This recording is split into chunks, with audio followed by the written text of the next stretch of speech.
Au sommaire de ces journaux, Martin Fayoulou, président de l'ECD et coordonnateur de la plateforme politique de l'opposition Lamouka, a dans un message fait à la nation, invite le président de la République, Félix Antoine Tshisekedi, à convoquer sans délai les dialogues nationaux, sinon l'histoire tiendra de lui responsable de la balkanisation du Congo.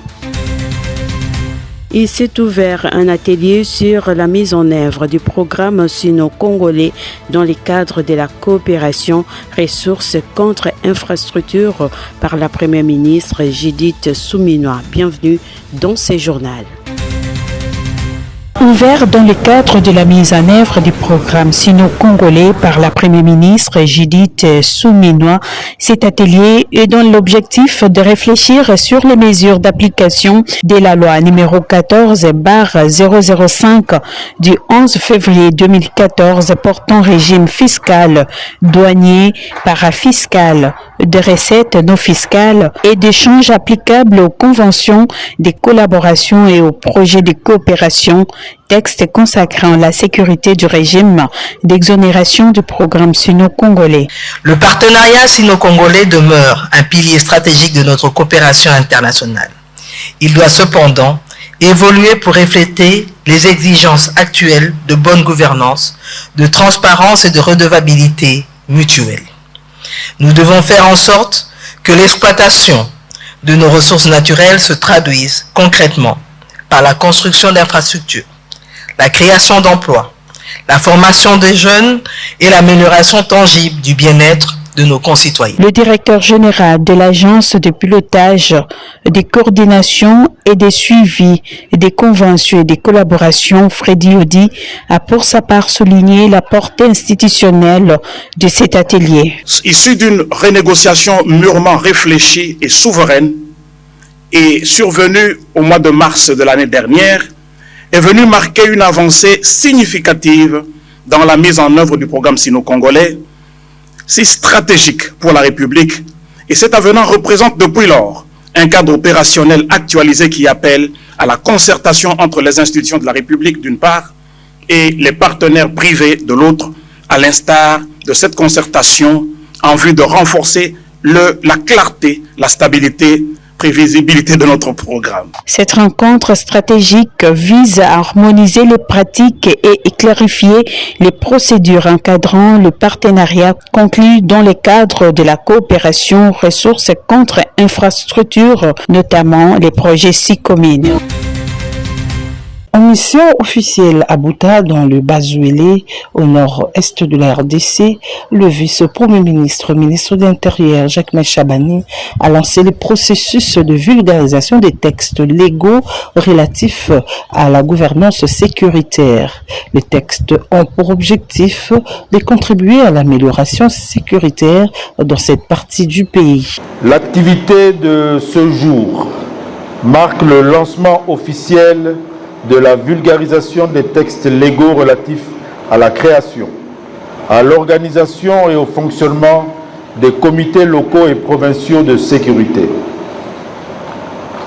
Elle se veut particulière étant donné qu'elle se déroule en cette période où notre pays est engagé sur tous les fronts pour défendre son intégrité territoriale et offrir à son peuple une paix juste et durable, surtout dans la partie orientale, toujours occupée par l'armée rwandaise et ses supplétifs de l'AFC M23. Ces comités locaux de sécurité ne vont pas travailler de n'importe quelle manière. Ils auront des sessions de suivi et d'évaluation suivant les textes qui les régissent. L'élaboration des comptes rendus des réunions et leur transmission à la hiérarchie dans les délais requis fera l'objet de missions de contrôle, de suivi et d'évaluation,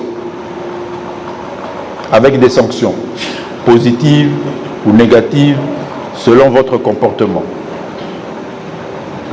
Les réunions des comités de sécurité doivent être préparées et conduites suivant les dispositions pertinentes du décret et de ses mesures d'application. Jacques Chabani a symboliquement remis les manuels de sensibilisation aux responsables des comités locaux en insistant sur la tenue obligatoire de réunion conformément au délai fixé par la loi. Les Bazouélé est la 9e province du pays à bénéficier de cette vulgarisation.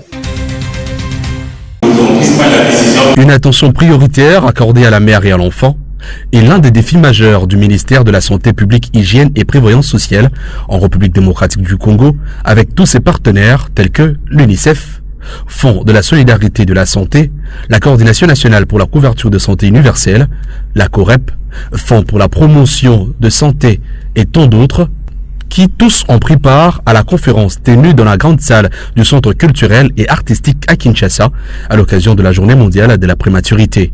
Je suis étudiant de la première année à l'IFTEM de Kinshasa. J'espère pouvoir soigner les prématurés à mon tour.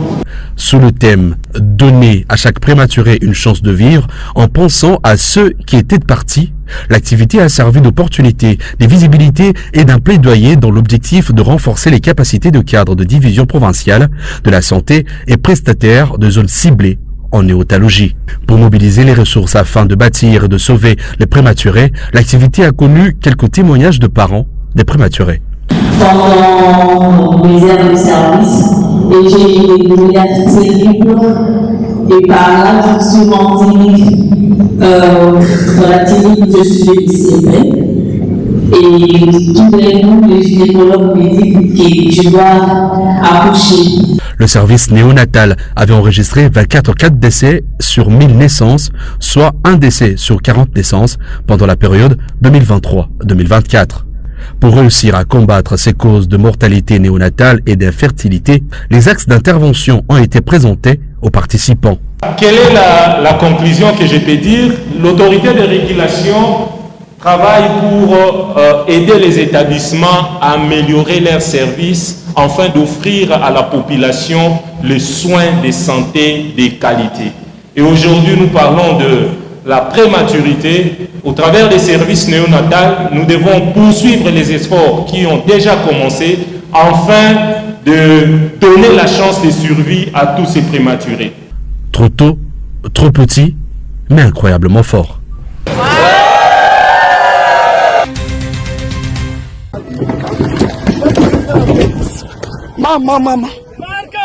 Crash ce lundi 17 novembre à Kolwezi de l'avion transportant une délégation du ministre national des Mines, Louis Watoum. Seigneur, Seigneur, Seigneur, Seigneur,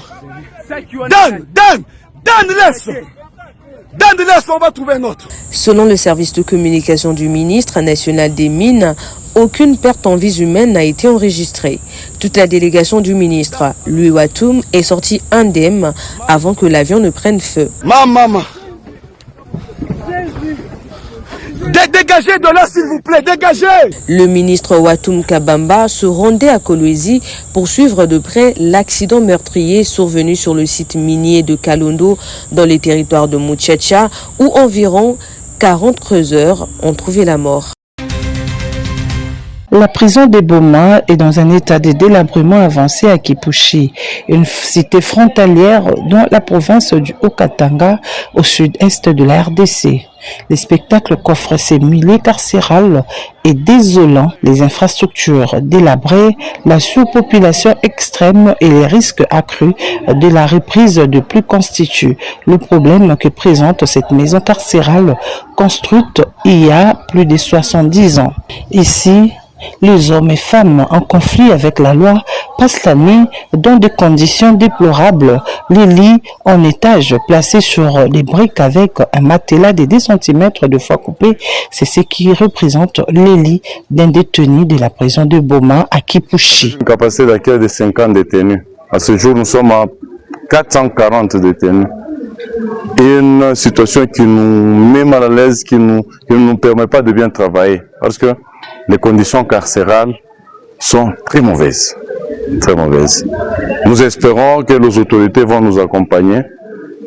Surtout, nous demandons au premier citoyen de la République, le président de la République, parce qu'il opte pour un pays de droit, un bon pays où ça fait beau de vivre. Les gens qui sont envoyés à la prison ne sont pas envoyés à la morgue.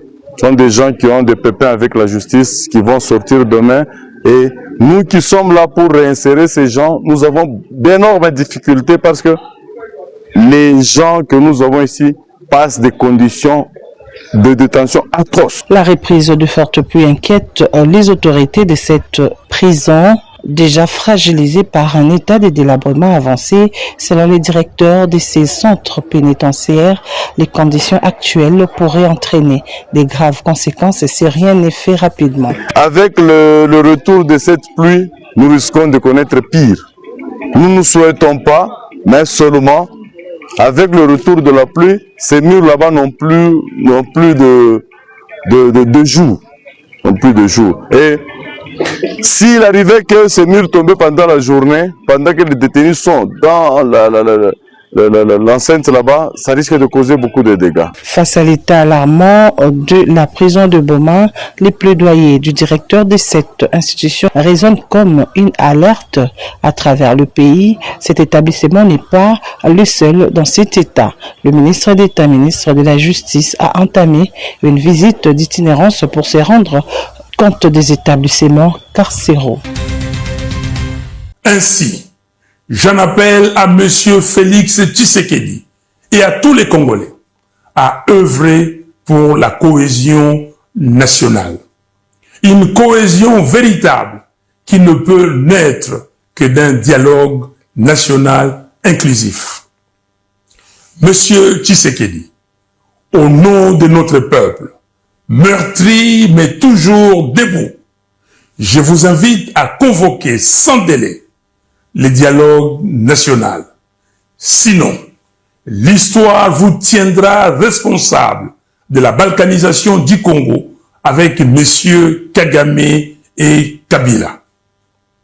Aucun accord extérieur ne saurait précéder la réconciliation des enfants du Congo rassemblés pour proclamer d'une seule voix la cohésion nationale.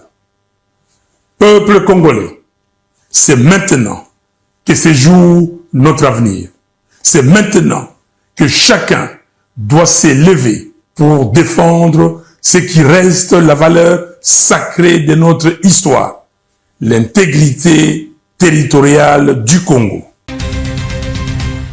Nous sommes plus que contents parce qu'on est en train de réaliser quelque chose qui s'est passé il y a peut-être 51 ans.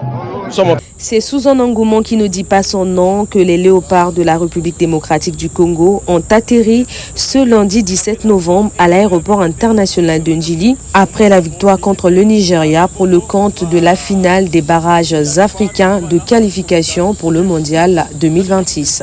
Une victoire contre les Aigles qui intervient 10 ans après car le dernier succès remonte d'un match amical disputé le jeudi 8 octobre 2015 au stade de la Cité de Loire en Belgique. Le cortège des léopards a acheminé de l'aéroport de Njili au stade des Martyrs où ils sont accueillis par le chef de l'État Félix-Antoine Tshisekedi dans un climat bon enfant.